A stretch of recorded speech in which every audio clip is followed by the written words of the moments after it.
Hello, everyone. How are you? Thank you for joining me. I am Helen Sadler, your destiny helper. Hello, Victoria. How are you? Good evening, everyone. Thank you for joining me.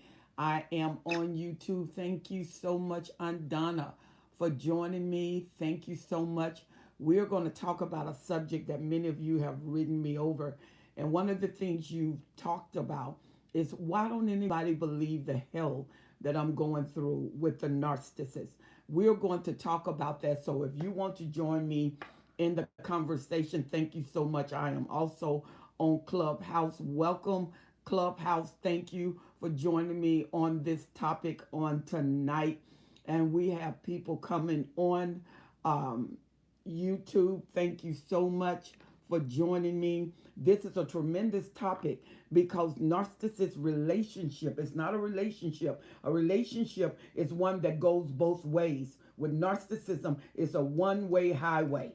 It's a one-way highway, and the narcissist will have it his way, her way, or there's no way. And many of you have been enduring so long this tumultuous relationship and wondering how can it change, when can it change, what else can I do, why isn't it working? It's not working because NPD have traits of its own, and one of the things is they are over exaggeration of importance because the narcissists feel unequivalent to anyone because they feel like there's no one equal to them. Hello there. How are you, Aaron? Thank you for joining us on today. Aaron said that I just wanted to say, he said, I just wanted to say thank you for all that you do. Uh, Let me see, all that you do from your heavenly insight and healing. Hello there, Shannon. Thank you, Aaron. Thank you so much. Hello there, Sunkiss. How are you? Hey, Danielle. Good evening. I almost said good morning. Not yet. Hello there, Better Day Consulting. How are you doing? Let's talk about it. Let's talk about why nobody believes, especially those of you who have the narcissist who is subtle, and the narcissist who is there are shy narcissists, and that's the covert narcissist. And when I say shy, they are not overt. Many of the overt narcissists are very boisterous and they're very militant about being who they are. They're going to establish themselves. They're going to be boisterous. But when you have the covert narcissist, this is your charming narcissist. They are very charming to people. They have a powerful spirit of persuasion, which is among most narcissists have a powerful spirit of persuasion. That's why we can tell people you need to leave, and then you wonder why they can't leave. They can't leave because of the persuasion, the ingestion of believing that they found their perfect mate. Let's talk about this. We are on um, um, Clubhouse, and we have a vocal on Clubhouse where we can hear there. Hello, Victoria. Hello there. Is that Shakik Sheka? Good evening, Trina. How are you? Hello there, Maui, Felicia, Betty, and hello there, Andana. Andana, you're on the forum with me. Tell me, what do you know about narcissism and how difficult it is for people to actually believe that these people are going through this kind of hell and nobody believes them?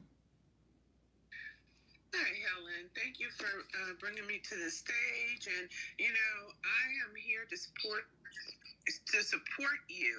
I think that relationships as women, especially women of color, a lot of times we'll get in a dysfunctional relationship because we don't value ourselves enough. And Uh-huh. then when we're in a situation where the other person is. Are you there? That what happened?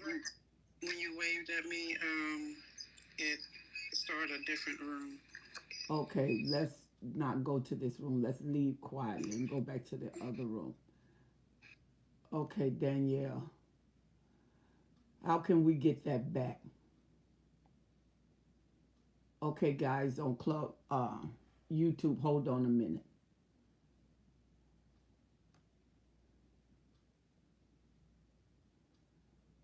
Yeah, we're going to have to get the room back. There you go. Because we definitely want to answer these questions because many of you are going through things and it's very difficult for people to believe that you're actually going through this. Let's get some verbiage here. Let's talk about it. Better Day Consulting and Credit Repair. She said, trying to figure out how to share. Well, if you've been in a narcissist relationship and it's difficult for people to believe that you're actually going through this and you've tried to explain it, and when you explain it, the narcissists know that you explain it. They usually get around your friends, and your friends become flying monkeys, especially when you have a narcissist that is covert. Okay, there we go. Oh, there she is. There I Okay, am. there she is. Helen, welcome back. Well, at Thank least her you. icon is there. Danielle came up to tell us you're speaking on two platforms, and I can facilitate you for a bit here. So let me know what, if anything, you need. Thank you so much.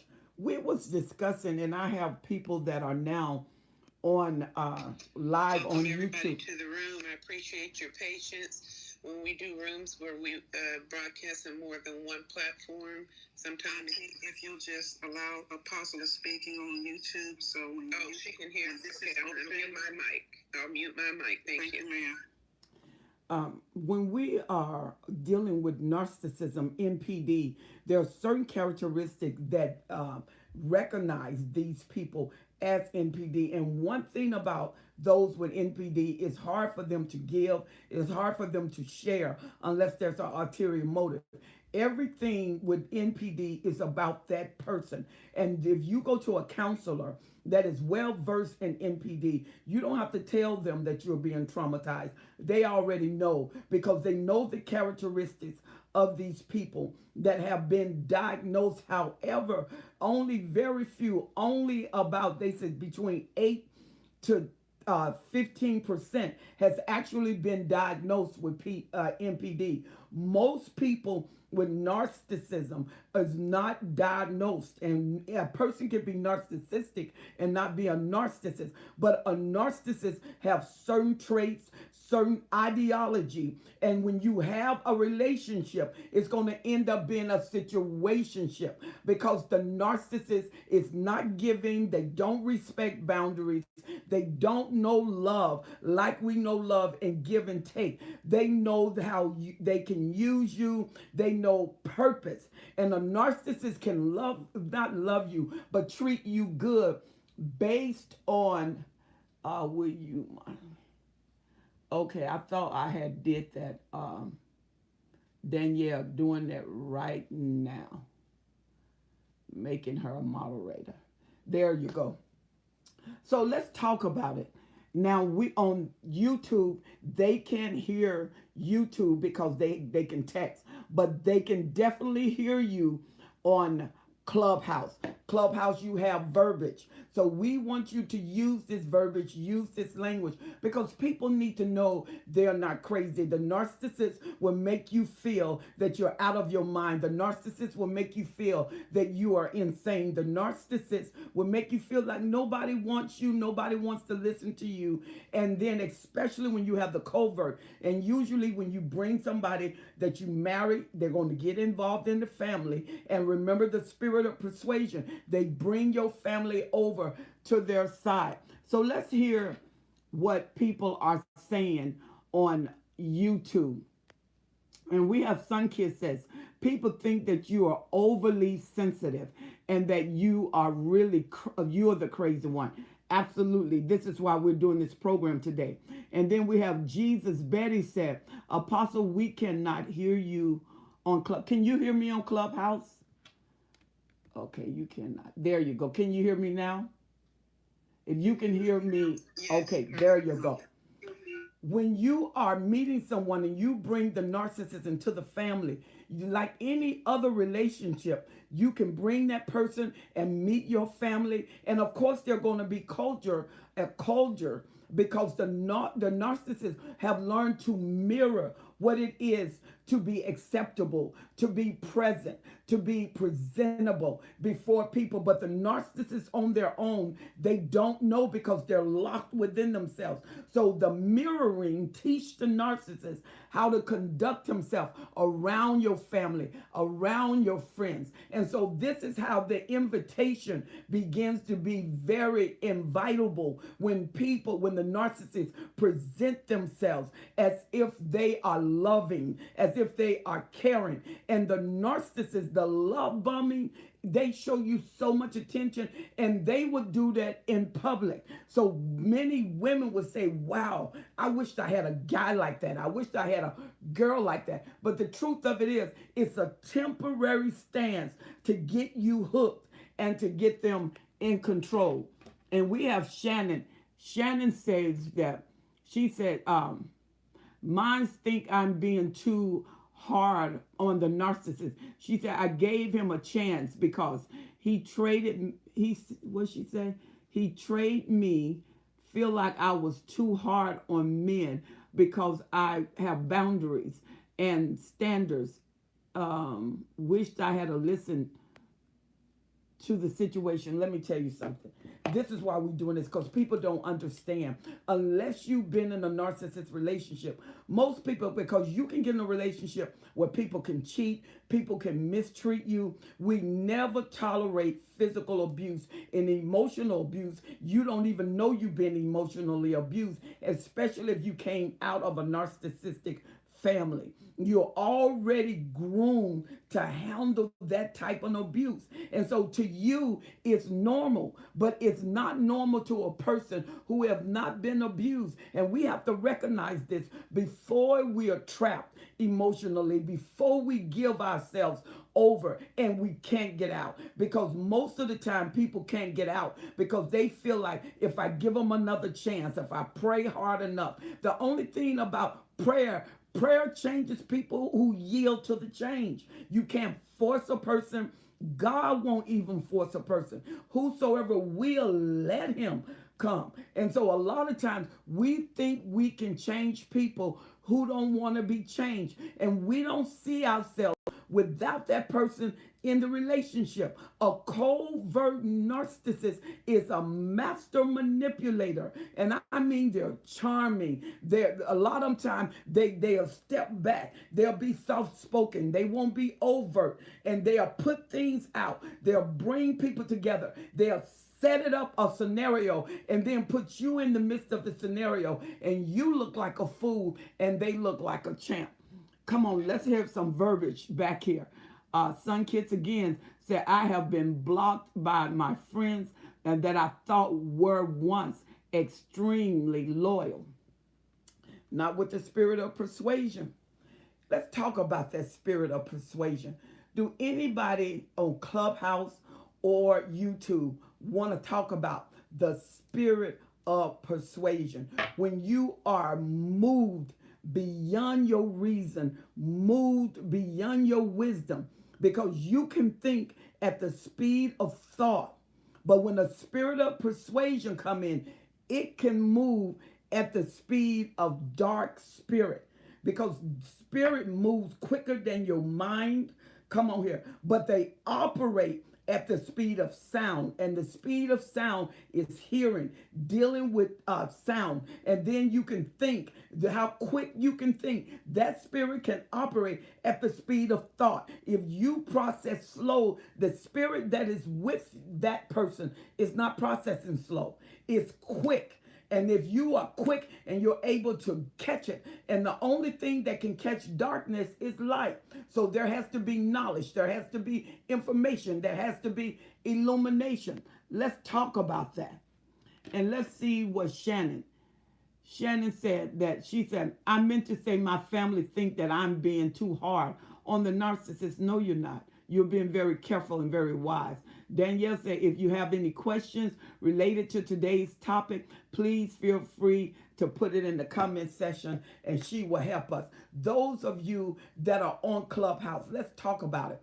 Let's talk about what is the spirit of persuasion. Have you ever went past your wisdom? Have you ever went past your knowledge? You thought about it. Those of you in the VIP that are on the stage, raise your hand. Danielle will bring you up. Thank you, Aunt Donna, for being on board. Come on. And listen, let's listen to what they're saying here, because they're really talking on YouTube. They are talking about this. She said, the narcissist convinced all of my friends that they are the one that should be loved and believed. Okay, that's your covert narcissist. 9 times out of 10, that covert narcissist woos them, because you got to remember, a covert is a master manipulator.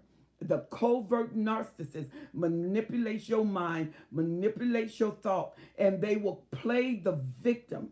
And a lot of times they'll tell you how you hurt them. They'll tell you how they love you. They'll tell you what they've done for you and how they want to give to you and how special you are to them. I see that we have Victoria on stage. Come on, Victoria. Let's hear what you have to say.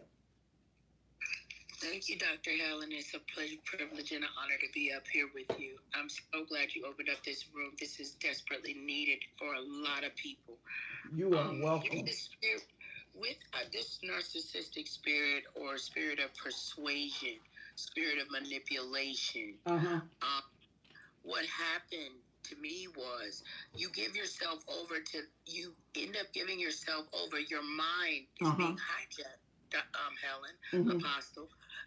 It seems as if, they want you to do something totally different than what you really want to do. But once you've grown up in a family like that, as a scapegoat child, then you really try, you follow that persuasion, Apostle, because you want to be loved, you want to be accepted. Absolutely. You don't want to be rejected.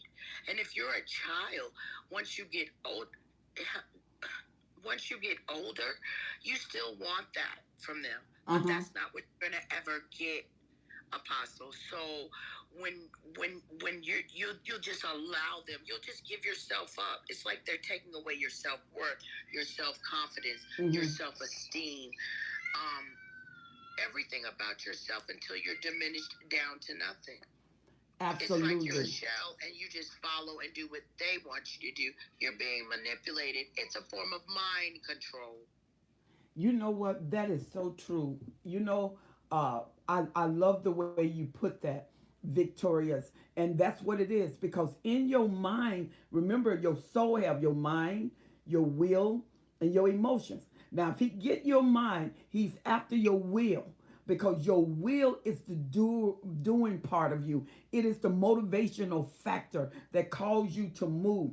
So the narcissist really want to take over your God place. Because the narcissists want to be God. And who's going to believe that someone comes in your life to actually be the throne of your life? Very well said, Victoria. Anybody else want to make a comment? Let me see what it's saying here. This is Sunkid. She said, now I have 2 therapists. She said, and I am afraid to trust anyone. She said, Mama Helen, she said, used to see and trust people. However, now I only see motives. You know what? Because there's healing that is needed. You need a healed soul. This is why we do this. Because it is so crazy. If you listen to your stories, like listen to Victorious. She was saying, this is mind game. That's all they want to do is play with your mind, confuse your mind. Confusion is the setup in a lot of narcissistic relationship. Why? Because you don't know what's real and you don't know what's not real. And as long as you don't have the premises of reality, they can do anything because you're still trying to grip for some kind of stability. And there is no stability when you're dealing with a fake relationship. When you're dealing with someone who only cares about themselves, they don't care about you. You're giving everything and they're only giving a part. Is that right, Victorious? Apostle, yes, that is absolutely correct. And then they're all excuse me, Go please. This ahead. is emotional for me. I apologize because I'm getting revelation knowledge as you speak. Mm-hmm. Um, the Holy Ghost has been putting it together for me piece by piece, Apostle. Mm-hmm. So my mother was the malignant Mm-hmm. narcissist. Mm-hmm. Her sister was a covert narcissist. Wow. I was discarded by my mother to her covert narcissist sister who couldn't have any children. Mm-hmm. So therefore, they all were trying to manipulate and control me. I yielded um, to against. Technically, I feel like I really overrode the Holy Ghost in Mm-hmm. me. I didn't listen to the Holy Ghost God Mm-hmm. in me. Mm-hmm. I didn't listen to my discernment, Apostle, Mm-hmm. because it was unbelievable as a child, as a young girl. But then I could feel that she hated me. I knew something wasn't right. With the covert aunt, Mm-hmm. she came in as the hero. Mm-hmm. So they all started working together to keep me pretty much bound. So Absolutely. they didn't never want me to have anything if I wasn't their supply. They And wanted me to be their supply at all times, both of them. And see, one thing, when you're looked at as an object of purpose instead of a person with a purpose, there's no feeling. When I use my toaster, I have no feeling toward my toaster whatsoever. I only want that toaster to function like I purchased it to function. And then I can discard it with no feelings, no guilt. And that's the way it is with a narcissist. When you have a relationship with a narcissist, there's no attachment emotionally other than what you can give back to them. When a narcissist tell you that they love you, know that what they're telling you is you're fulfilling me. What I need is what you're doing. And look what Miss Goddess 72 say. She said, my ex get in front of the children every Wednesday and preach about God. He said, and these people know how to pretend so well. Yeah, they know how to future fake.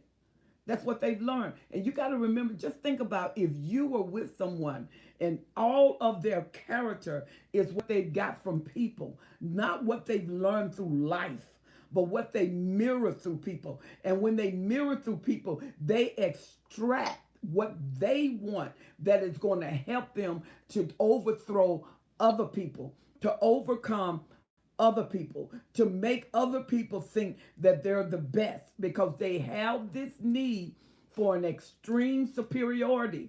And the narcissist is very extravagant about letting you know that they are superior. You will never, ever meet their standard. Those of you that are on YouTube, can you hear those on Clubhouse? If you can, just say yes. She said, yes, they will fake. Yes, ma'am, all day long.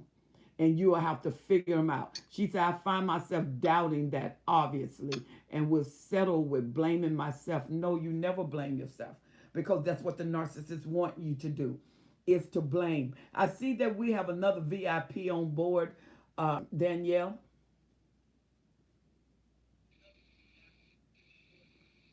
Yes, ma'am. Victorious, thank you so much for sharing. This is a wonderful topic. Thank you for your sharing comment. Absolutely. Ernestine, welcome back to the room. Do you have a question or comment? Yeah, I don't know if it's a question or a comment. Can you guys hear me? Yes, we can hear you. Okay, I don't know if this is a question or a comment, you guys. So my how my relationship was with the person his my the person who I got pregnant by. Uh-huh. He said some like he said he was like the best cook, and then I said I was the best cook, and then he said, "Oh, let's have a cook off." And then is it like he took advantage of me, or it's like both ways? Uh-huh.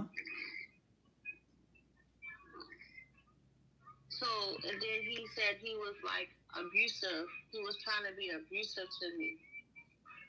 What do you And I mean think by I got abusive? out How right was he before, abusive? Can you all because, hear on YouTube? like, mm, like, like he would say like mean things to me, like, and then he would say, oh, I'm just playing with you. I don't know how to say it the right way. Well, whether he was a narcissist or not, love is mutual. If you don't feel loved by the person, you feel abused by the person. That gives you all the reason not to stay, because you're not to be abused, you are to be loved, and it's mutual understanding. So he's out of the Solomon's life now. Yes, well, And why is that? because it wasn't, because I didn't do it the right way. I Well, didn't wait until I got.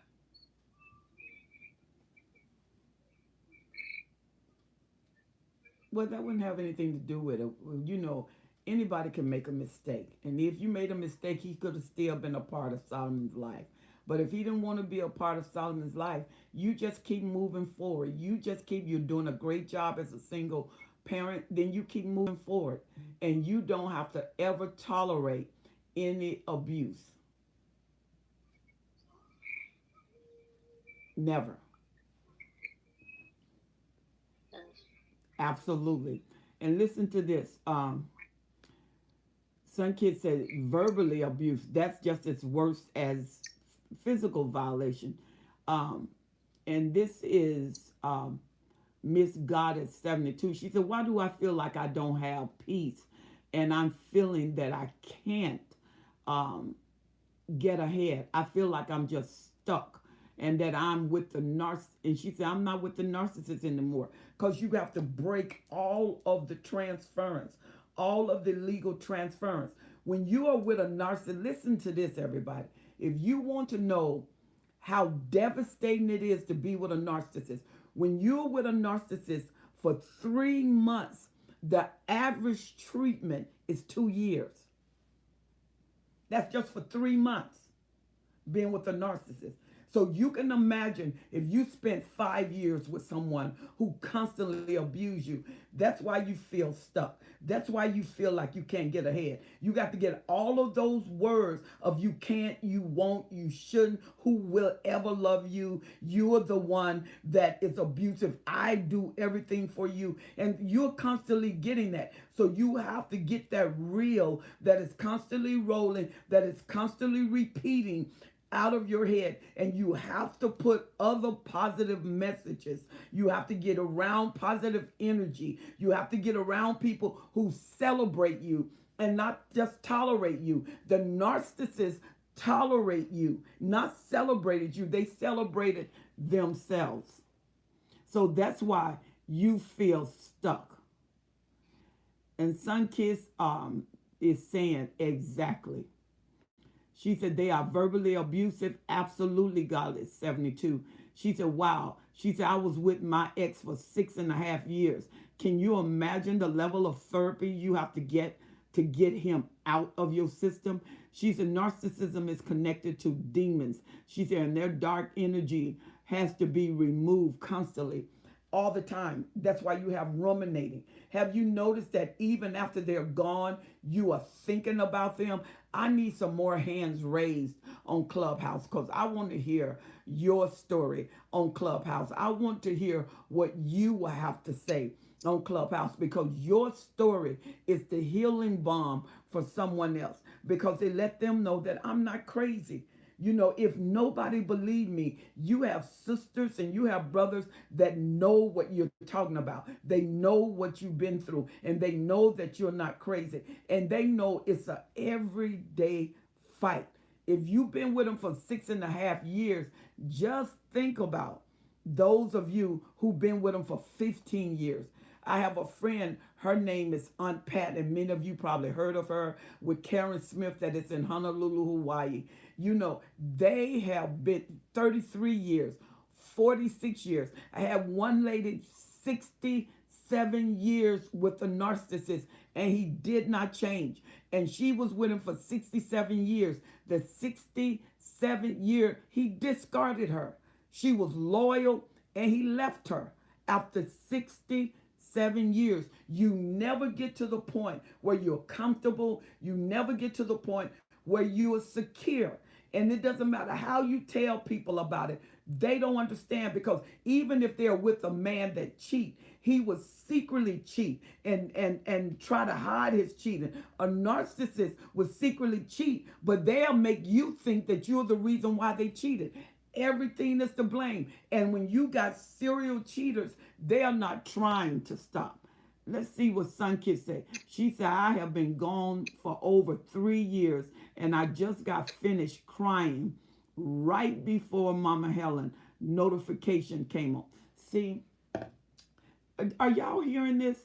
She said that she has been gone for 3 years, and she's still crying. When you are with a narcissist, Victorious, it is not easy to let go, is it?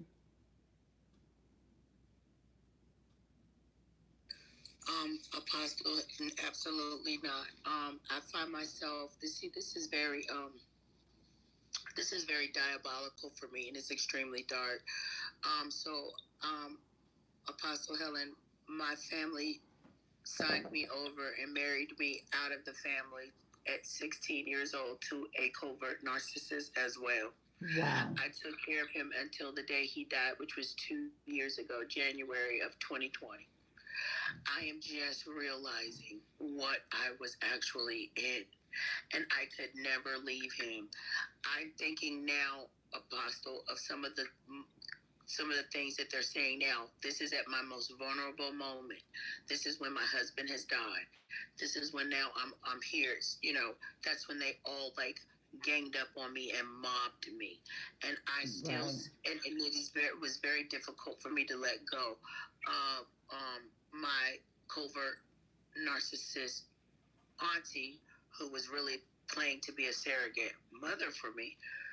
It was very difficult for me to let go. I couldn't at first, but I have to have no contact, because if I don't, I won't ever heal. And then I noticed that all I do is attract, and I'm coming into the contact with other narcissists. This is unbelievable. Who would believe this? We Who would will. believe what I'm going through? See, and that's why we're doing it, because we believe it. And what happens when you meet a narcissist, you have to demagnetize. And how you demagnetize is clearing your mind out, getting the rumination out, getting the blame out, getting away from confusion, getting away from all of the guilt that the narcissist placed on you. Yeah. And then Trina said they are very good pretenders. And then look at here. Brenda said it's like you're holding your breath and walking on your tiptoes. Can you imagine if you are in the house living, and you're living on the edge all the time? All of this serotonin that the brain is releasing through your body.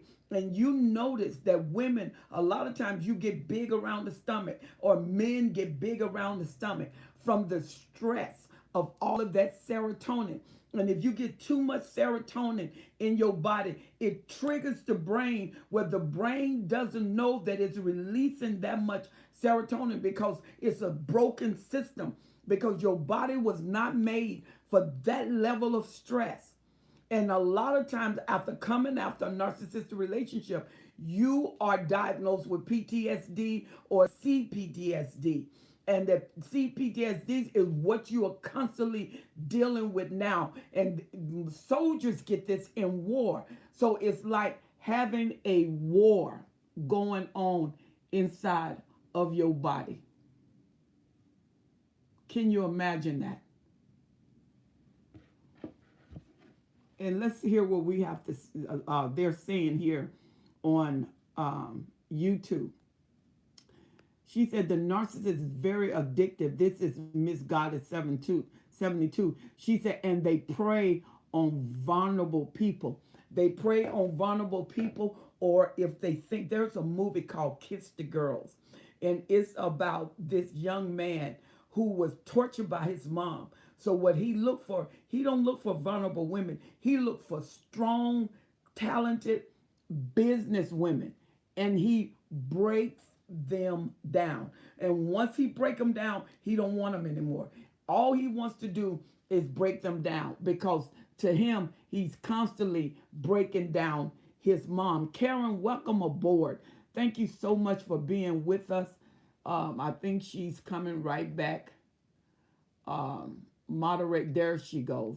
Welcome aboard, Karen. We're so glad to have you here. We're talking about why don't anybody believe that I'm going through. And we have people on YouTube, and their comments are really fantabulous. She said, listen to this, Miss Goddess 72 said, yes, she's been diagnosed with PTSD. And Sun Kids say, she said, my fellow discarded empathetic loves and equivalent to the alcoholics and addicts. She said, unfortunately, we must think as if we are in a lifetime rehab. Absolutely. Because, Karen, you've been involved with a narcissist for over 33 years, and you've only been free, what, 2 years?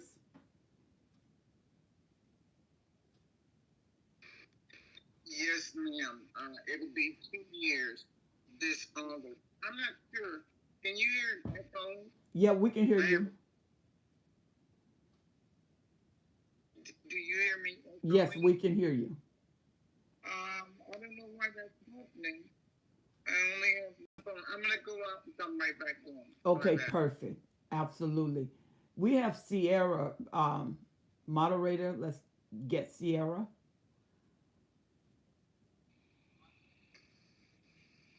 Hi, thank you, Apostle. Thank you, Auntie and Danielle, for having me. I was in a narcissistic relationship for 10 years, and I didn't even know what narcissism was until I came across Apostle's YouTube videos, and then I was enlightened on what the issue was. And at the time, I was so broken. I was pregnant. And the narcissist that I was dealing with, he really like just shattered my whole world.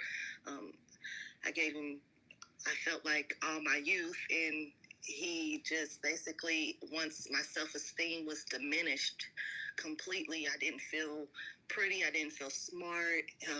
He always made me question my thought process. I would have a great idea, and then he would shoot it down, and I would question myself a lot, and then he would tell me, oh, you're so attractive, once I was questioning myself, and that just made my self-esteem just plummet, and long story short, I ended up finding out that my father was narcissistic. I came from a whole family full of narcissists, and I was always the sensitive one, the one that was empathetic, and I would always feel bad about everybody else's feelings. And he used that to manipulate me the whole 10 years. And I gave him three children, and like to this day, it's been 2 years now, and he's completely disappeared, thank God. But through the process, when I was pregnant and we were breaking up, it was just devastating, because I always yearned for this family. I grew up in foster care, and I always yearned for this family, and he used that against me to manipulate me the whole 10 years. And when he would cheat on me or do things to hurt me, he would throw up the fact that, oh, you don't even have a family, so I felt stuck because I didn't want to let my children down, but at the same time, it was destroying me, and I had no choice but to leave or die, so I'm just really grateful that I came across the videos and I was educated on what I was dealing with, because I had no idea, and it had been happening my whole life. You know what? And that sounds about right with a narcissistic relationship, Sierra. Let me read something that Sun Kiss here wrote, which is definitely the scripture of what you was talking about. She said, we're like drops of blood in an ocean with hungry and vicious sharks. You know, can you imagine being with someone and their whole entitlement of being with that relationship is to make sure you hurt every day, to make sure you're wounded every day, to make sure you come short every day. They live for it, they breathe for it, and the only way that they feel viable and thriving is the pain that they create in your life. And when you have children, like Sierra was talking about, she gave him 3 kids. That did not change him. That did not stop him. Karen, it didn't even motivate him to stay. They don't care what you do. There's no amount of money, time, attention, love, sex, food, buying vehicles, retiring them from work, uh, giving up God without realizing it, idolatry. You should have seen the look on my face after I got rid of him in 2020. And last year, I realized, oh my God, idolatry. I never thought it. Yes, it does. They want you to worship the ground. In fact, I was point blank told the only way I would get to heaven was through him, listening to him. This is somebody that's only read the first 3 sentences in Genesis. Card carrying reprobate even. And I Wow. land my plane. I could go on for an hour. There's just no amount. I gave up everything. I gave up I'm the only, or at the time, I was the only African Native American woman in Northern California that I knew of that had an executive protection business. Gave it up.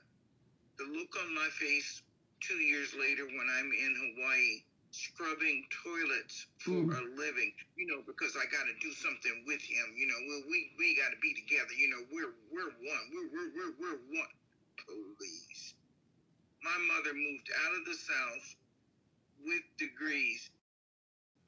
Get us away from that. My grandmother was a maid. My grand auntie was a maid. And here I was, Stanford trained paramedic, was a sergeant in law enforcement, 1,000 of 2,000 hours toward private investigation, undercover work, you name it. And I'm cleaning toilets. The only promotion I got when I was smart enough to become a painter and work in construction.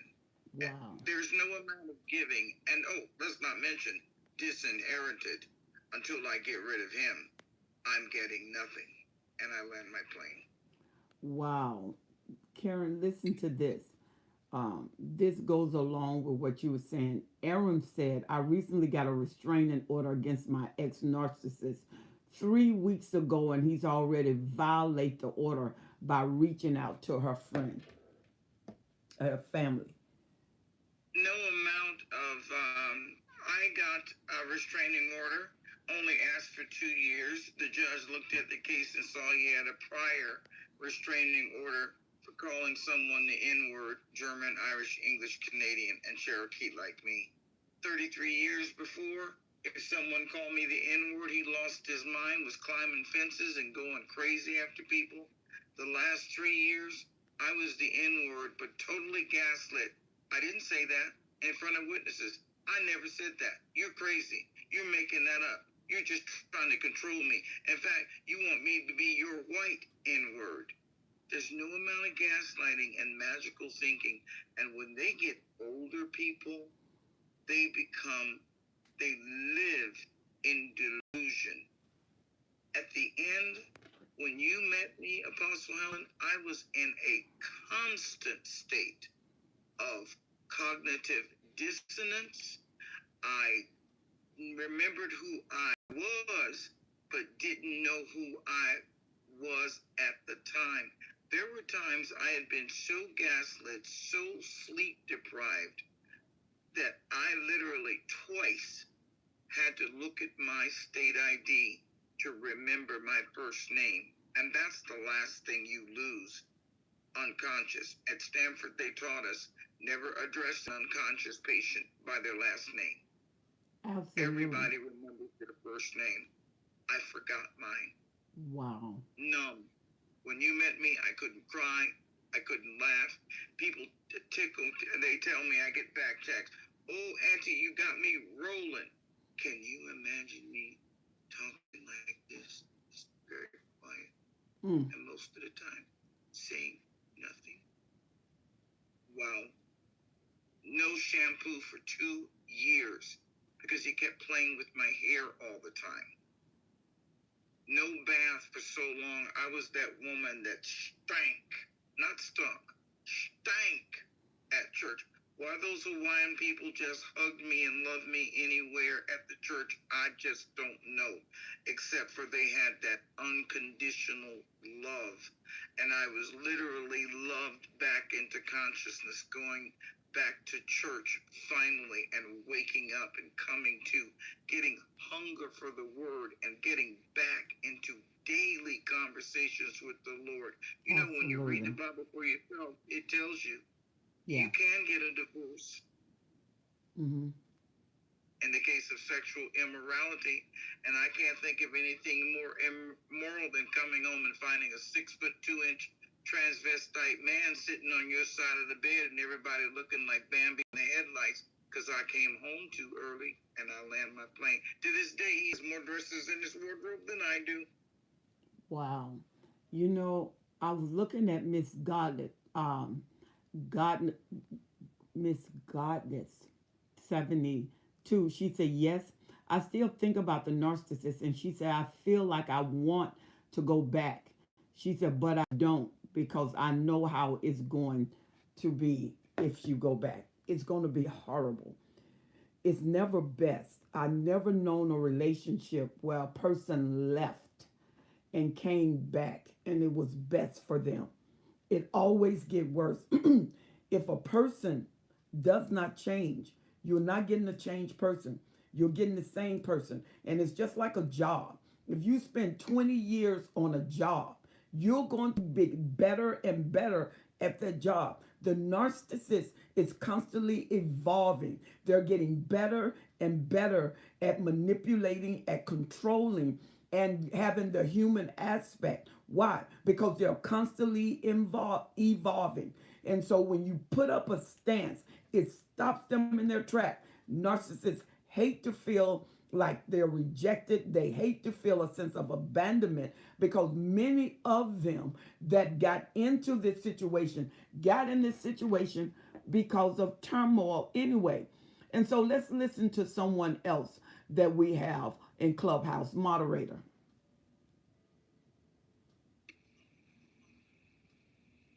We have Miss Betty. Hello, everyone. Hello, Apostle. Hello there. And Auntie. Hello, how's everyone? I wanted to say that I had a narcissist at 15 years old, and 15 to 31, like really 32. And I was trained like him. He trained me. And the good thing about what I went through is that the things that we talk about, like gaslighting and getting out for me is that God covered me. I knew the abuse, but when somebody tell you that they're taking care of you, but everything is for them. Everything was for him, but he was guiding and leading me and dressing me. I was like a little doll for him. And I thank God. It's like when you can't think. I already went through something when I was young, and then I come through him, and he saw. And he saw me, and I was trying to go to school, trying to get my GED. And it was so hard for me to think and come back home. I did everything in the house, and nothing was never enough for him. And now, after from 93, leaving him from 93 and going to the shelter, living with my children and churches and people or houses that helped me, I made it out of that. And then when I saw Apostle and Dr. Carmen, and I was like, wow, I went through something. I was like with a monster, and God brought me out of that. I discarded him, not even knowing that I discarded him.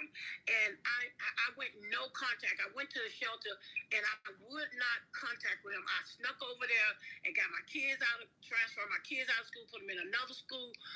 We didn't have clothes. We didn't have a lot of things. But, we had to deal with the stuff that we had. And I made it out. And when I started listening to YouTube and seeing, I was like, wow, I went through that and God guided me. So I just thank God for taking me out of that situation. And they are, I call them monsters. And now, after all those years that I left him, now he's trying to come back in my life. I left that man in 93. And now he's trying to come back and control my kids and aggravate. And I will not, I refuse to unblock him. And he's trying to, when I go over my daughter's house, he visits my daughter more and more and more and more. He used to wake my daughter up in the middle of the night when she was 8 years old and like, tell me where your mama been. Tell me what your mama did. Tell me this. And I called him one day. He was slapping my daughter in the face because she said the same thing that I said. And now that same daughter, he's over there trying to say, I don't have a car. Won't you help me? I need this. I need that. And I'm like, wow, when we was going through the shelter to the what you got, you was up on high and you wasn't trying to help your kids. And God guided me. He led me. And I just feel I'm so grateful that when you don't know a thing and you've turned around and say, wow, I was living with a monster and God saved me and he brought me out of that. So that's what I wanted to say. And I thank God for listening to Apostle because she gives great directions and she gives you, when she say don't go, no contact and get out of there, get your children out of there and run because you got to look to the hills from your help because all our help comes from God. We have to have God to fight because they're not human beings. So, and I'll just be quiet. And I thank God for you guys. And I love you, Apostle. I love you, Danielle. I love you. I love all of you guys. And I'm going to continue. I had almost went back in the shell because I realized what I went through and I got out of it. And just the point of him keep calling me. And then now my friend called me and she told me to unblock him. And I'm thinking like, you must be a flying monkey because she been in my life since I was 19. And so she knew him because she knew me.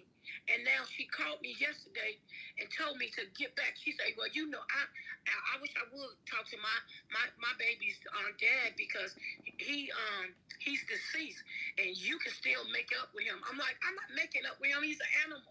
And you know what I went through. I was a little girl. And when I'm not going to go back to a 15-year-old girl I'm 57. I'm not 15 anymore. So I just thank God for bringing me out. And thank you guys for listening.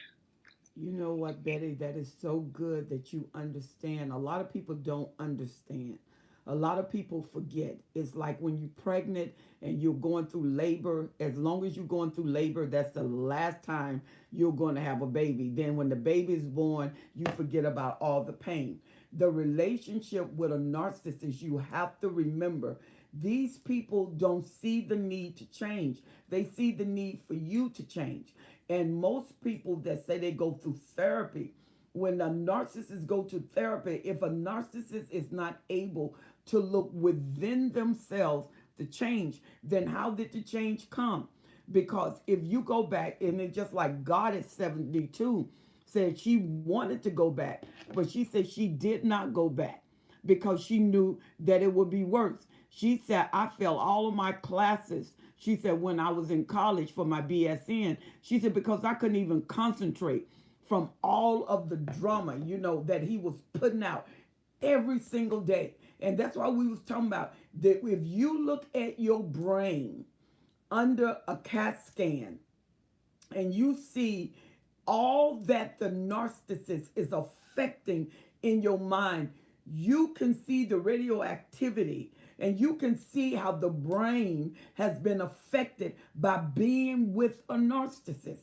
Just being with them, they can see the response of the body. They can see your heart rate. They can see the rate of your breathing. They can see your adrenaline going. And everything is just because the narcissist is present. If the narcissist is present and they're affecting you biologically, they're affecting you psychologically.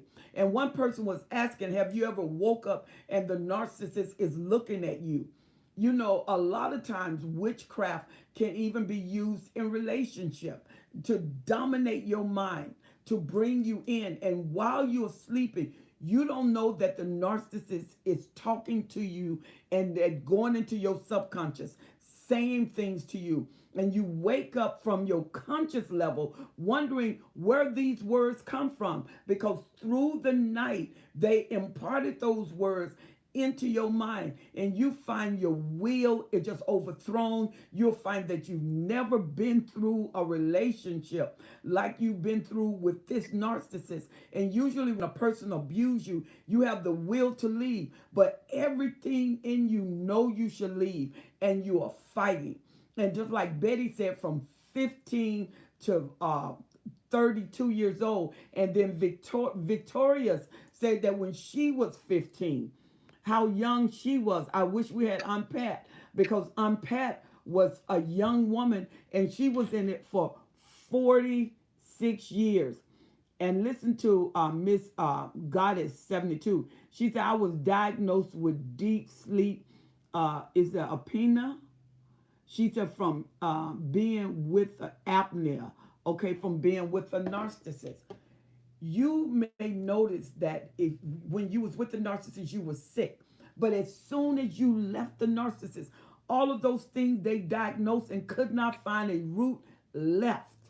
It left with the narcissist. So returning to the narcissist, all of these biological effects, all of these chemical effects, all of that cortisol in your body, brain waves that are letting you know headaches, blurred vision, nausea, sleeplessness, and you're just constantly afraid. All of this apprehension is letting you know that something is wrong. And what else do we have over here on YouTube? And then, moderator, we have another guest, Marquita.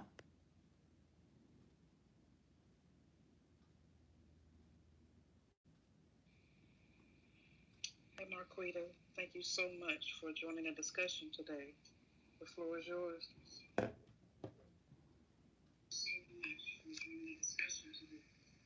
Hello, everyone. I just wanted to come on and share my testimony with everyone going through a narcissistic relationship. I didn't go through it long. It was only for 2 years, and I got out before it got too long. I have never ever been through anything like that in my life. I've been through relationships, but never not like the relationship that I was with when I was with the narcissist. He would devalue me. He would talk bad about me. He would blame me for stealing money out of my account. Um, he persuaded me or manipulated me into quitting my job because he was like, I didn't want my wife to work at night. So I quit my job. I drew out my retirement. He spent all of that and tell me that he taking care of me, but it was my money. And it was an isolation from my family, from my kids. And I would look in the mirror at myself every day, and I would see the life being sucked out of me by this man that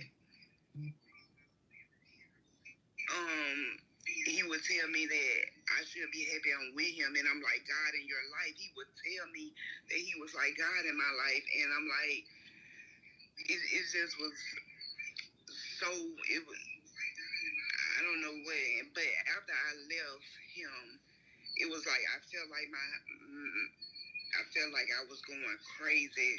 I guess because my mind was coming back to reality.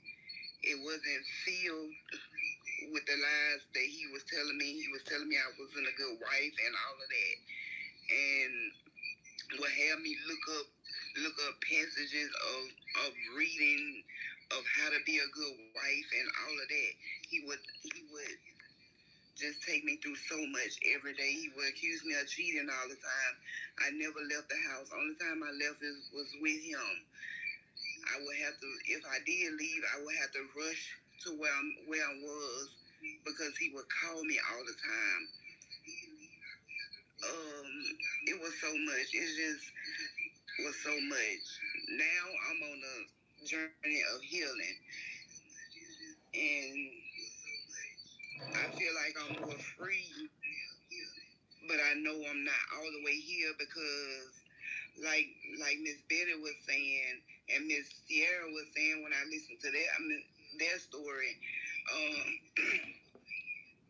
I still cry about the things that happened to me, and I still go through the hurt and the pain of the things that happened to me, and to my kids, and to put my kids through that.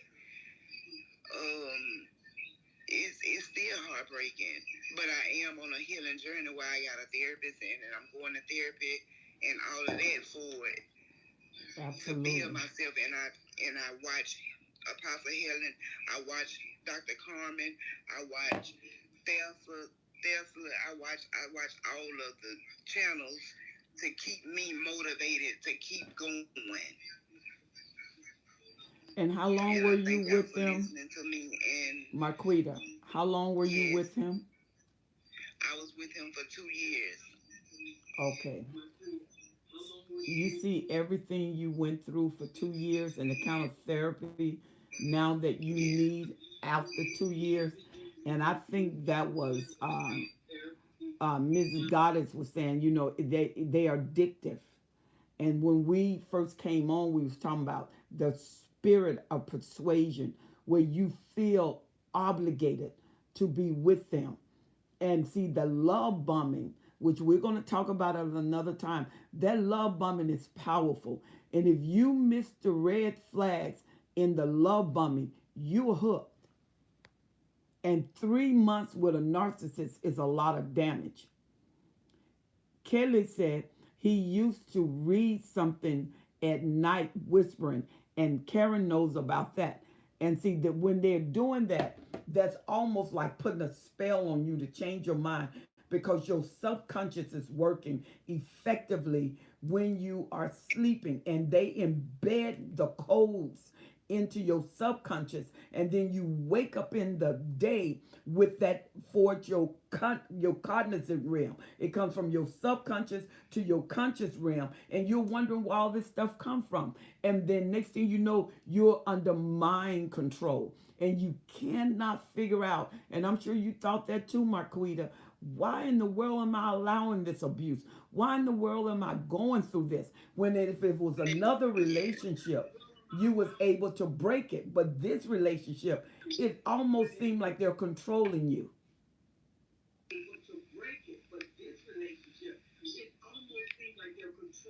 Yes, yes, Uh-huh. and that's exactly how it felt. It was like it was it was all control. He controlled everything, everything. Wow. Danielle, that was uh, Adriana, and she was saying something about this video, Nature Boy. Make sure you keep tabs of that because I want to see that. She said that we're addicted because of what's in our hearts. In our hearts, we are loyal. In their hearts, they have supply. They have the object that they need to work for them. And that's why you will find that you can give the narcissist everything they want. You're going to still end up in a discard. Even if they don't leave the house, they discard you in the house. We talk about ghosting, we talk about gaslighting. So make sure you go to those videos, go to T on MPD, go to Dr. Carmen Bryan, go to Dr. Ron Romney, go to Karen Smith, go to me, Helen Sattler, Destiny Helper. Get all of these answers, because once your eyes are open, you are enlightened to what the narcissist does. And you'll notice it's a pattern no matter what they do. And you can tell when they cheat, because they're going to bring something new. They're going to bring a new introduction. They're going to bring new characteristic. And you wondering where that came from, because they mirror who they are with. Moderator, we have Shush No More.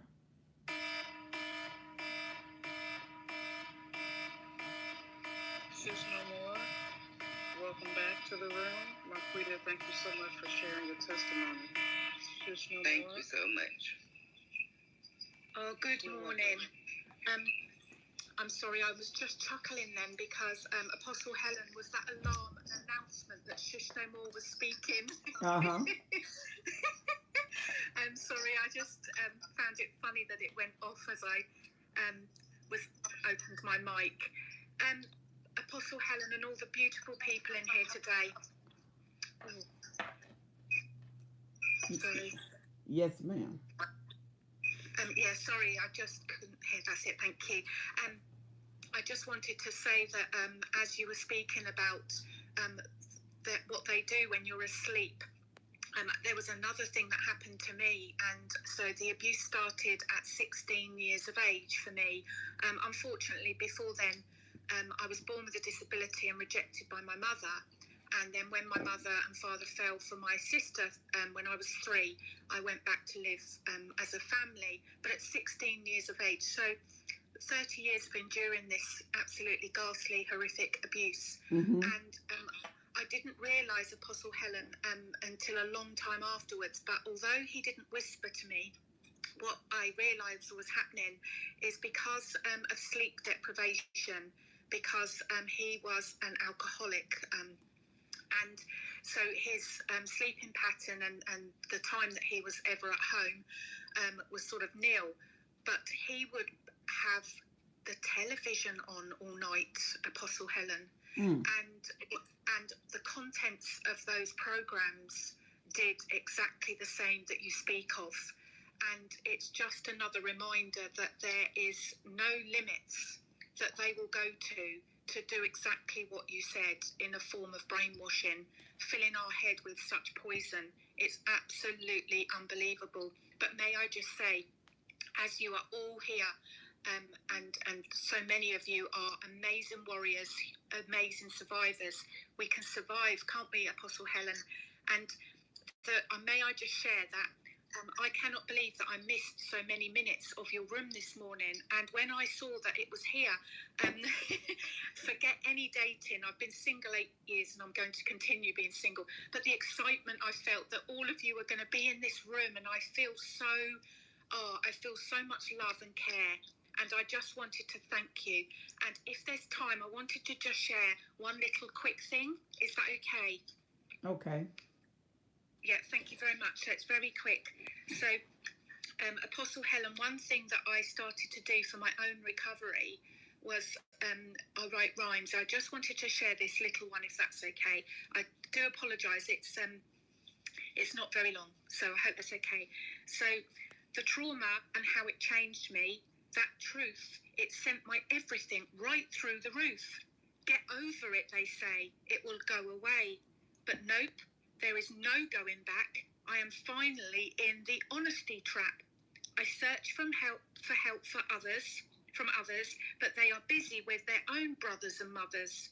Can I heal? Will I ever feel? My scars aren't my shame.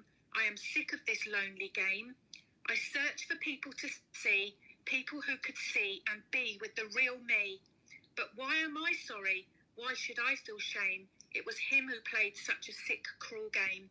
And the reason I shared that is I am truly grateful for this room and all of you. Thank you for hearing me. Thank you.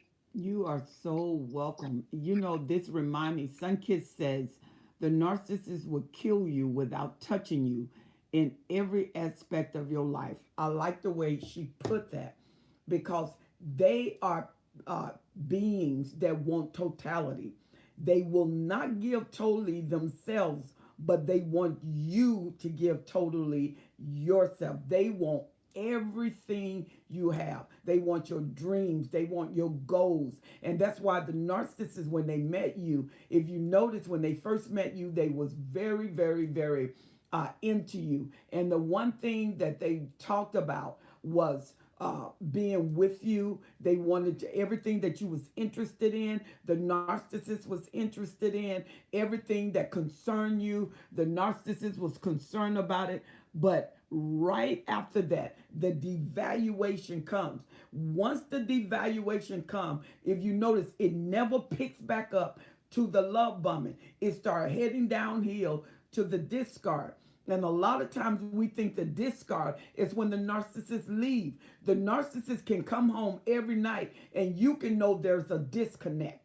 The narcissist will not connect with you because there's a discard. He don't want anything to do with you, even sexually, no matter what you do, because narcissist, the one thing the narcissist does, he learns or she learns to control themselves because even in sex, they don't want to be vulnerable, even though they have all the sexual feelings that sex brings. They want to be in control of the element. And this is what the narcissist is all about. And this is why you're asking, does anyone believe me? She said, Anna Marie said, I didn't answer his call and he got into a rage and sent me a message saying, I feel like killing somebody. Let me tell you something. If you have a malignant narcissist, you have an overt narcissist, many times narcissists will threaten you and people don't pay the narcissist any mind. If you get threatened by a narcissist, please report it. Don't take the narcissist lightly because the narcissist is a very obsessive person. They're obsessed with their own thoughts and they're obsessed with you. And what I mean by that, when you discard them, they can't believe you don't want them. They believe that they're the best thing that happened in your life since your life. And so when you discard the narcissist, that is a narcissistic injury. It's like being shot without an anesthetic and trying to take care of it yourself.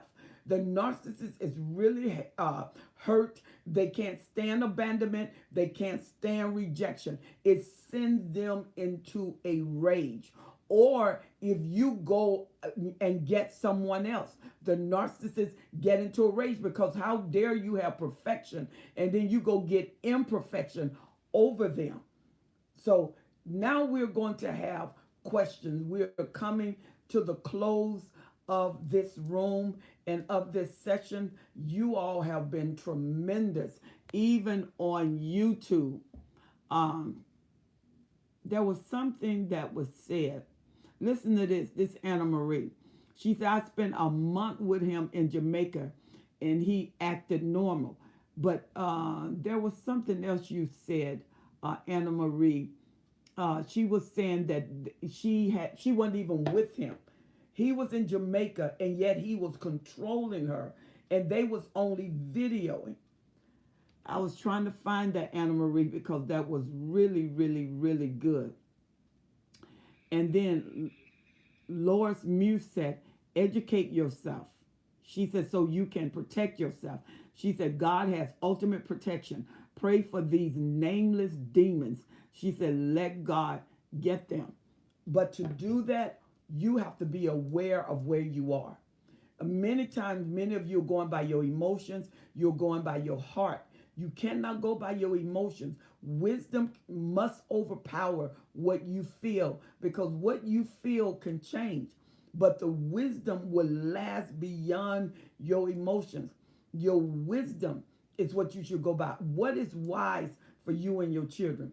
What is wise for your family? If you notice your family have become flying monkeys, do not continue to talk with them. Your friends, if the narcissist is around your family, your friends, your co-workers, 9 times out of 10, they're looking for information.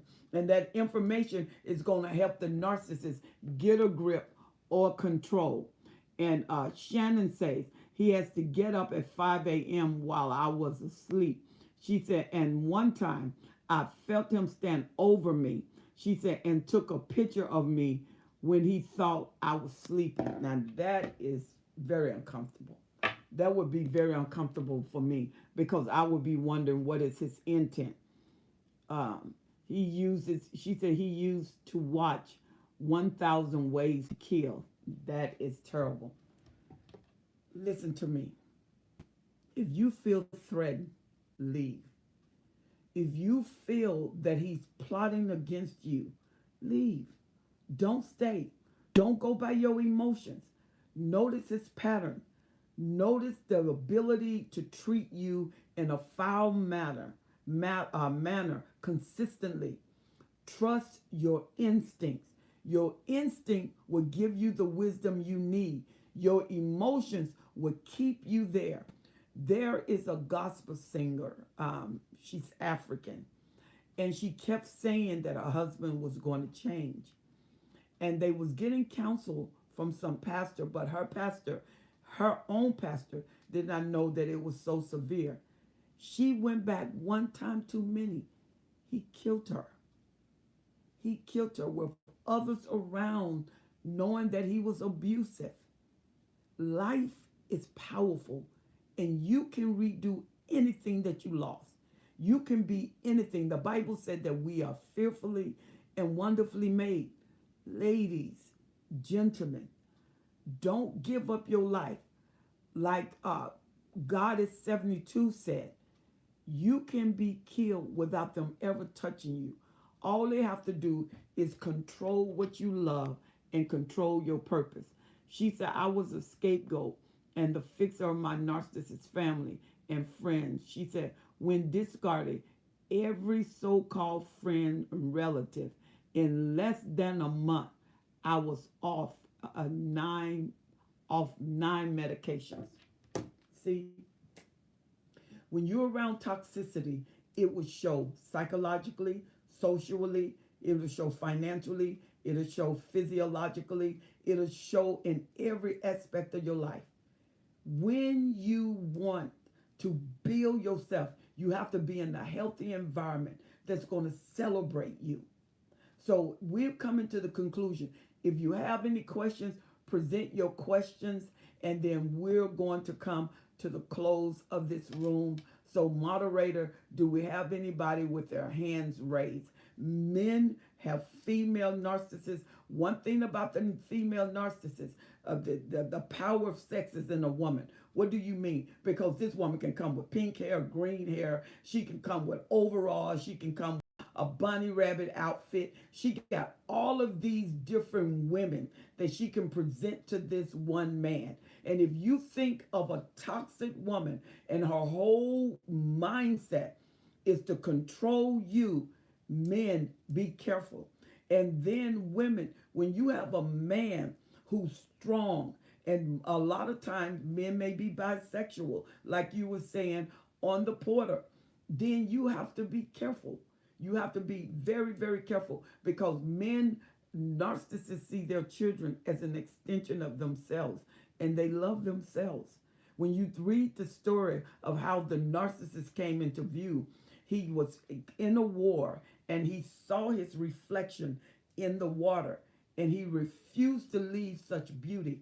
And he wouldn't eat, he wouldn't leave, he died there. And when he died, from the ground, a white flower grew and they called the flower the narcissist. When you so in love with yourself until you can't leave your reflection, then your life becomes the mirror that the narcissists now use in order to empower themselves. I'm going to YouTube. Let's get another comment from YouTube. And then And we have a question from Karen. okay. Um, let me see. Uh, I think we've answered most of them on YouTube. We don't have any new question. All right. Yes, Karen.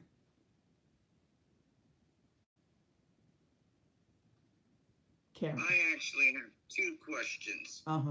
One, um, by the time 2018 came around, I had already cut him out for a good 7, 8 years in terms of bedroom activity. Mm-hmm. And he suddenly would grab me. Now he's 6'3", I'm 5'7", and had that python grip, and would start kissing me.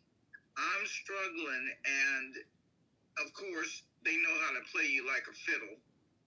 Mm-hmm. When I finally would melt, he just abruptly stopped cold.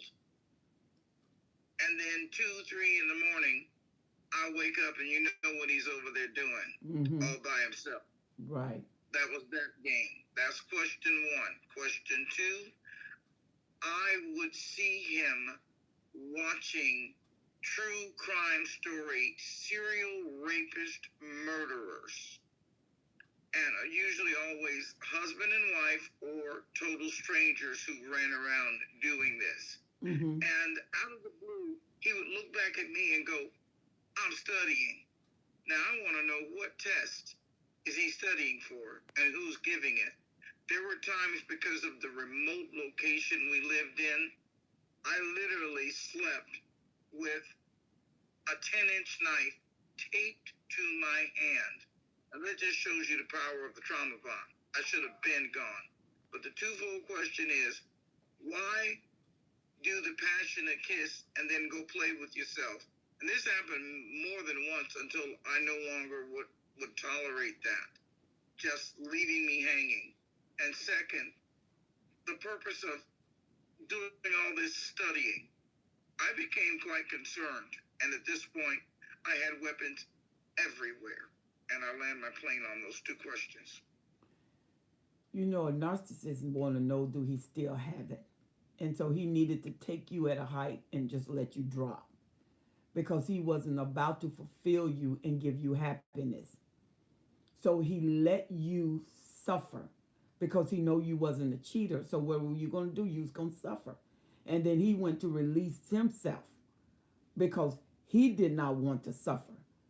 And then studying you, that could have been an ideology in his mind. If he studied how to rape, he studied how to kill, because look what he did.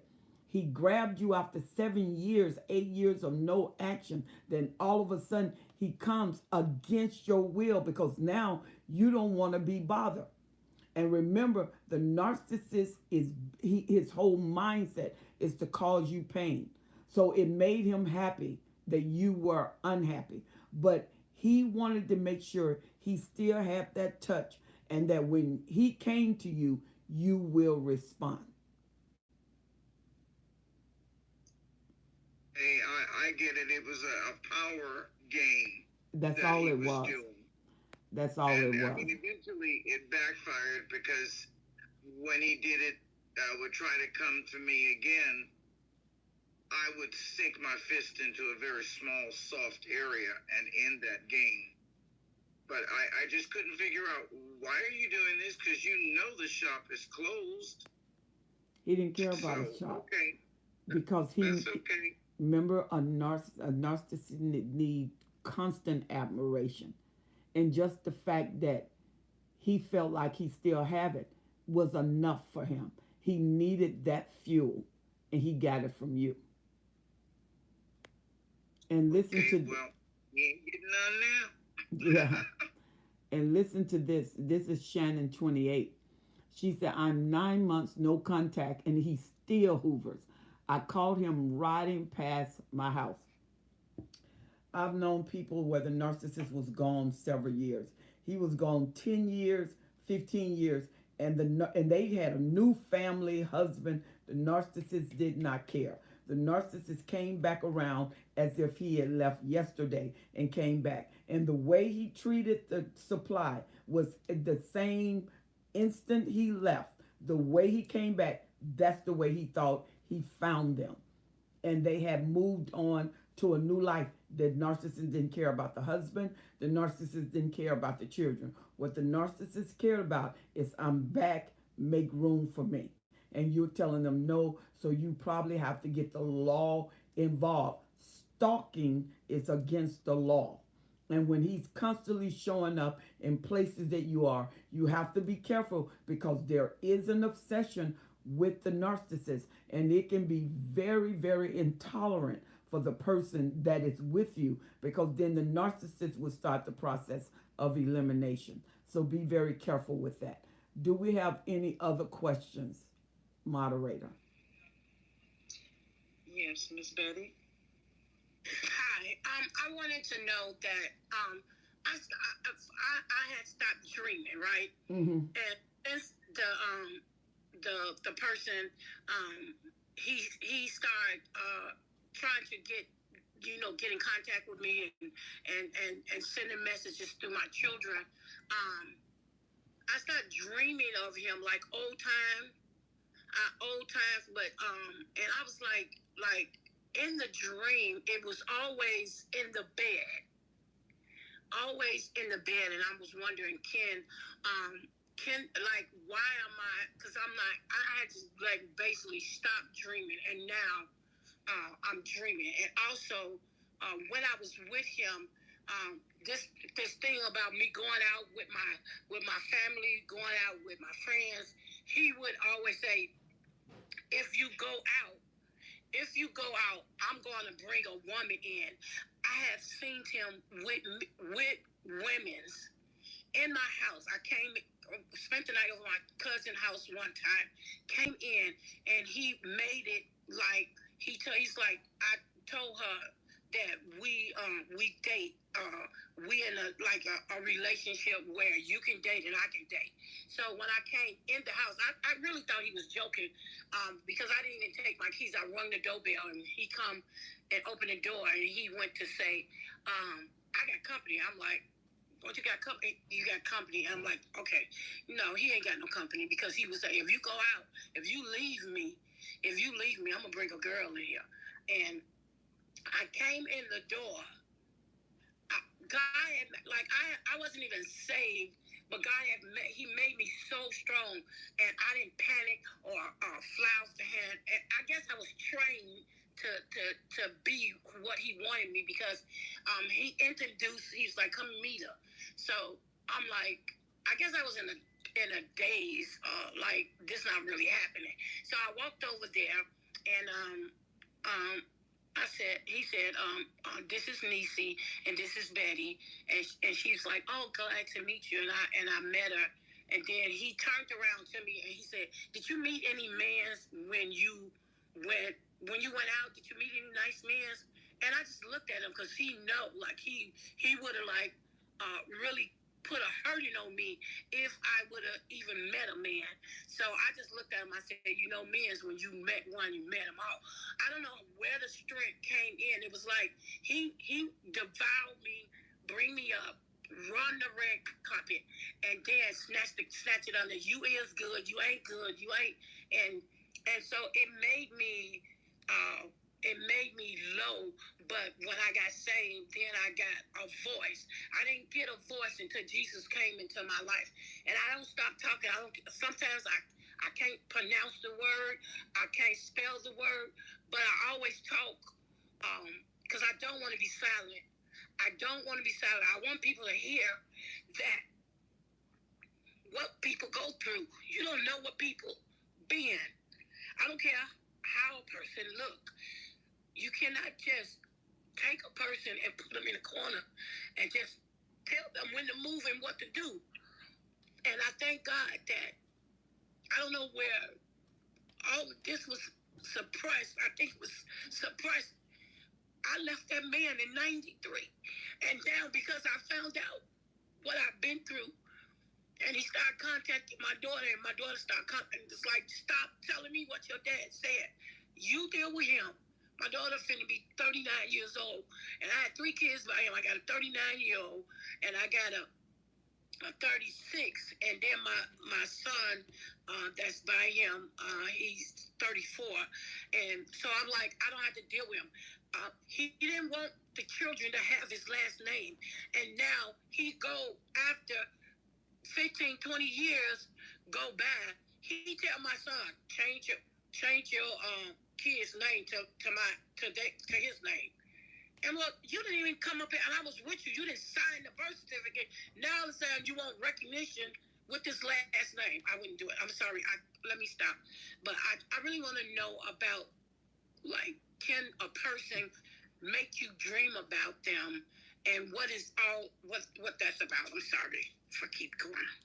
That is okay. But what you have to do, Betty, you are healing, but what you can't do is go back. You're going backward because there, even though you are in a no contact mode, you have made contact. And you make contact through your daughter. Your daughter has become the mediation to keep you trapped in your mind. Because look what you're doing. You're thinking about what he used to do, which is no longer happening. You're thinking about when you were younger, what is happening, and you need to walk away. You need to get away. This is constant torment. The narcissist stays in a place of provision, and you're providing thoughts. And then people can pray, people can astral project. There are a lot of ways that people can keep themselves on your mind. Yes, they can enter your dreams. But see, the narcissist is entering your dreams because he have made a landing.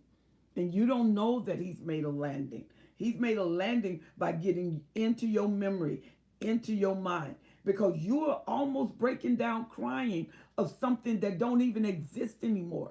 You're free, but now you done made contact in your mind. Excuse me. And through your daughter. So you have to tell your daughter, don't tell me anything. Don't listen to anything she have to say. Don't. She's 33 years old. Don't let her bring you any messages because this spirit is trying to connect. And once you let that spirit in, you're going to have a problem. Yes, ma'am. I did tell her not to tell. I told all three of my children, don't tell me anything else that your father said, because it takes me like, I'm like, where is this coming from? And I'm just like, and you're right. I break down and I'm like this little person all over again, and I know that I'm not that person. That's why I get on YouTube and I get on TikTok and I make sure I get on Facebook. I make sure I just do what God gave me to do, and I talk about God because God has saved me from so many traps, and I kept meeting these narcissists, and you don't even realize. And now I know that these people, it's like I was attracted to what happened to me when I was a little girl, and that nasty, lustful spirit, and come and get me and look at me and I'm cute, or I got this and twisting and turning, and that's what I was attracted to, because that first man that mishandled me, and when I was a little child, that spirit was in me, and it grew up in me, and then when the next man did the next man, and so what happened is that I would meet men that what men did to me, they were those kind of men, and that's why I spoke a message that bringing the darkness to light, because I had to bring it, I brought it. I brought it like a dark sheet, and I brought the darkness out of me. And I just wanted God to say, like, get this out of me. The last relationship that I had, that man was terrible. I asked God, who was he? And he took me to the scripture. I can't remember where the scripture is, but it's in John, Luke, and Mark. And it said that he was a legion. It's like many. The spirit, like, you know that scripture where God was saying this man was a demon, and he got legions of demons. So, and then it didn't make me stop talking to him. I kept on talking to him, but I knew I was trying to be careful, but I was attracted to we had the same lust, and I was so glad. That was the last thing that God took out of me because I prayed and I kept saying, God, I do not want to be attracted to this man. He did the same thing to me that my kid's father did, where he introduced me. I praise dance in the church, and he came to the service, and he sat there with his girlfriend.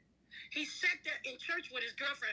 I praised dance, and after I praised dance, I said, I can't go back in there because that's something I don't want to deal with. So I went and sat in the car. He paged me. He texted me and said, I want you to meet the girl. So, and I'm like, I didn't want to feel like I was jealous or anything like that. So I got out the car and I texted him. I said, where you at? He's like, I'm by my car. So I go over there and I meet her. I shook her hand. Then I hugged her. And I said, oh, you're so pretty. And she was like, oh, I never seen nobody praise dance. I'm like, what? Like, I was just drawn to that. And then I said, okay, it was nice meeting you. And he was trying to put me in he was trying to hurt her. He was trying to hurt her, but he was trying to put me in their relationship at the same time.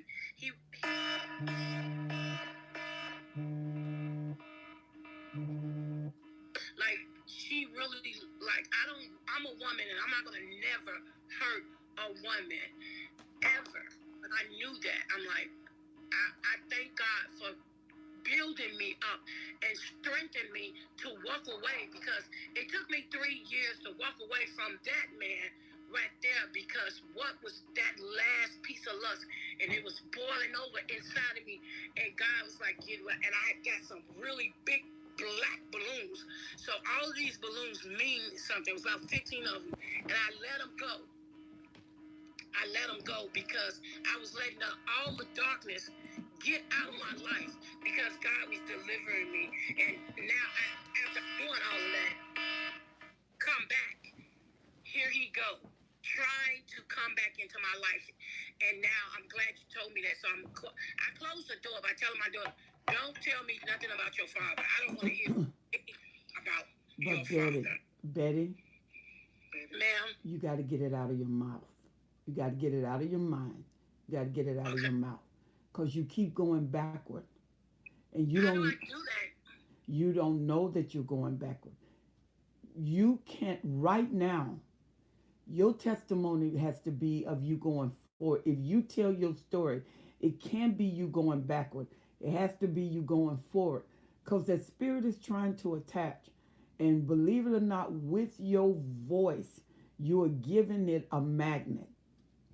That's why you're crying. That's why you are emotional, because it's trying to attach. You got to do everything you was doing at first to stay away, because there was a while you were stronger when you came on the port, and now it seems like you're weaker. So what you got to do, you got to disengage yourself. You got to go no contact. You got to stay away. Bottom line, whatever he did it. You grew, you learned from it, and it built you. Take the building blocks instead of the weakness. All that he did, because see, everything you're talking about is not something that recently happened, right? No, ma'am. Okay, but You're see, right. what happened, you're in the past. And guess where your narcissist is? Where? In the past. That's why he's trying to hoover you. And like the young lady said, he's been gone for over 6 years now. He's trying to come back. No, you let the past go and you move forward. Because, Betty, you're going to have to disconnect. Yes, ma'am. I would like for you to write me. I want you to write me destinyhelper12s@gmail.com. I would like to put something on your mind. Yes, ma'am. Because I can see a pattern, and it's dangerous.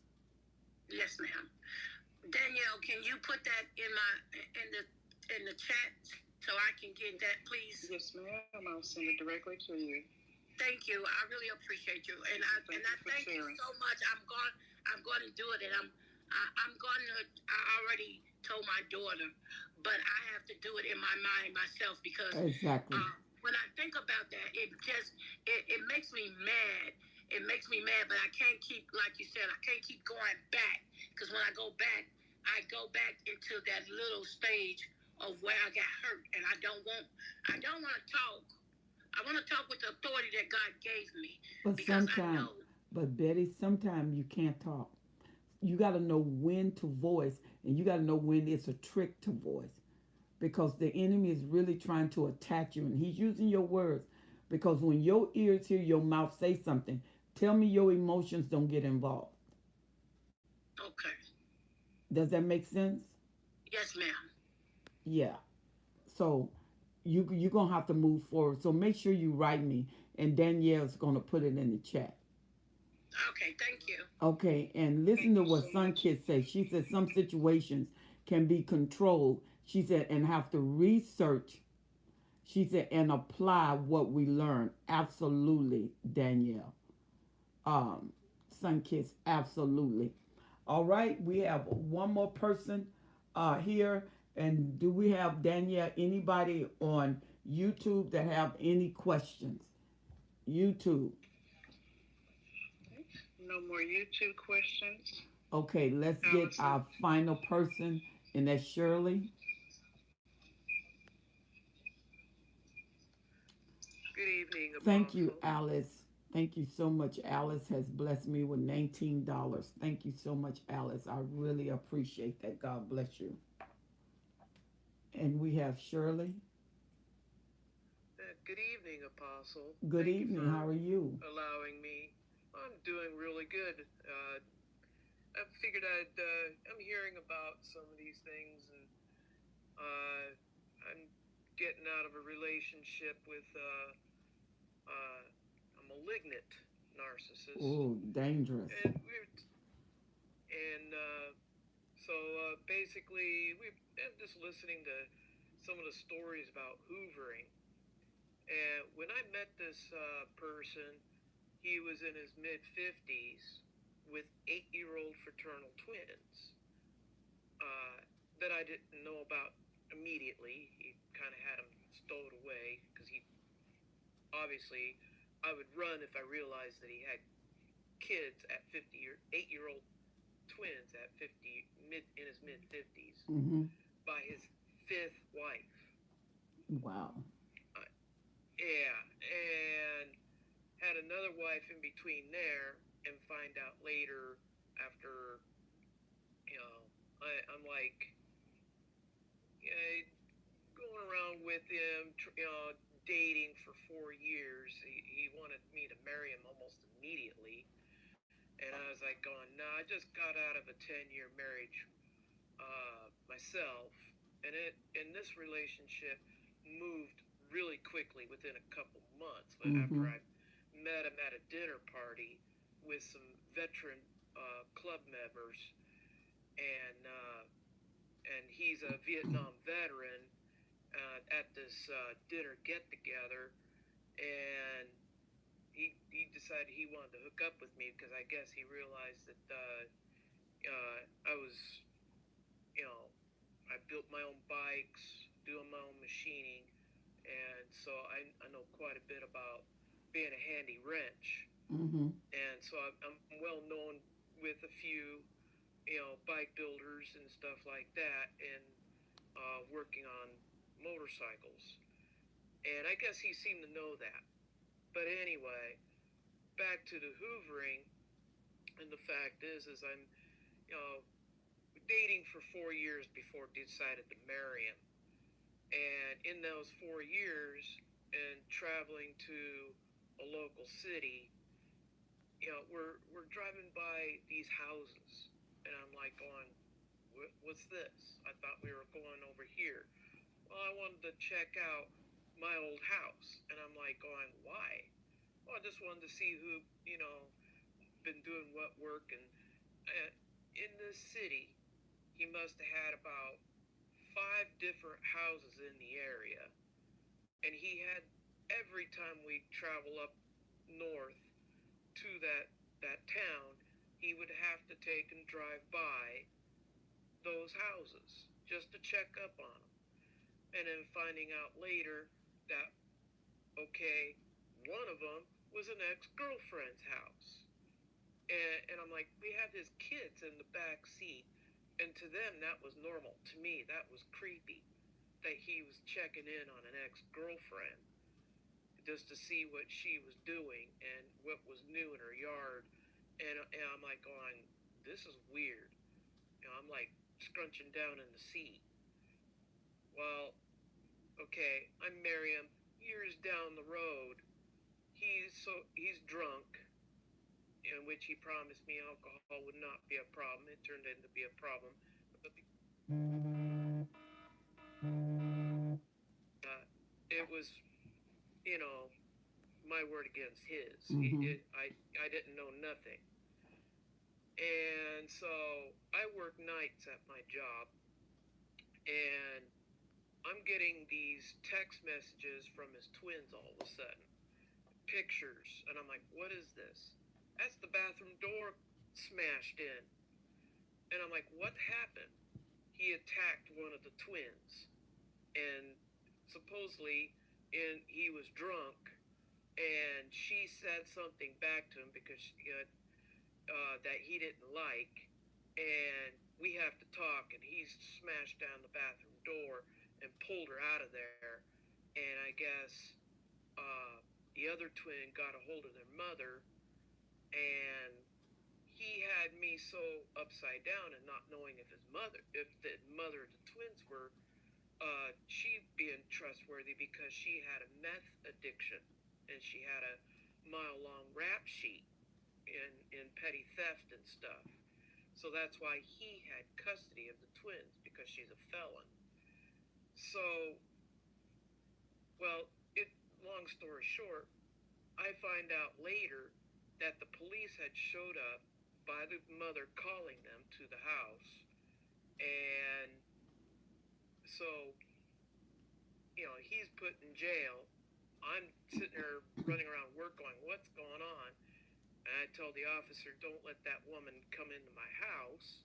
And he stops her just as she's getting to the door. But so she ended up getting custody of the kids, because of his drunkenness. The kids decided they would rather stay with their mom. Well, he knew where she worked at this corner gas station. Mm-hmm. He would sit at the opposite corner restaurant, Jack in the Box, and be watching her and the kids coming in and out of the store, the gas station. He's watching them as he's sitting there eating. I'm just like, yeah, that I just didn't know what to say. No one believed me that he's been doing stuff like that But you because it's know, always his word. but see, Shirley, you said something in the beginning, which is unanimous in all of this. And what you said was he's a malignant narcissist. A malignant narcissist take high risk.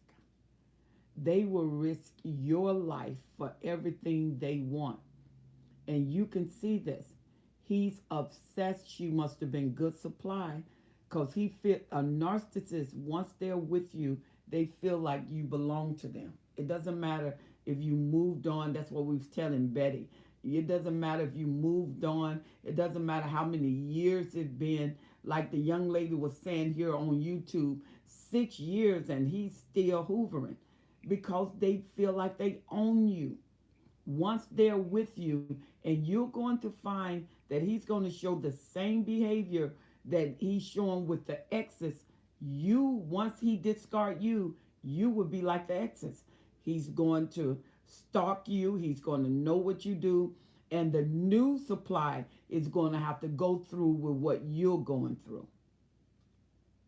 The new supply, of all things, he picked her out of my friends list on my Facebook Of course, and fished her.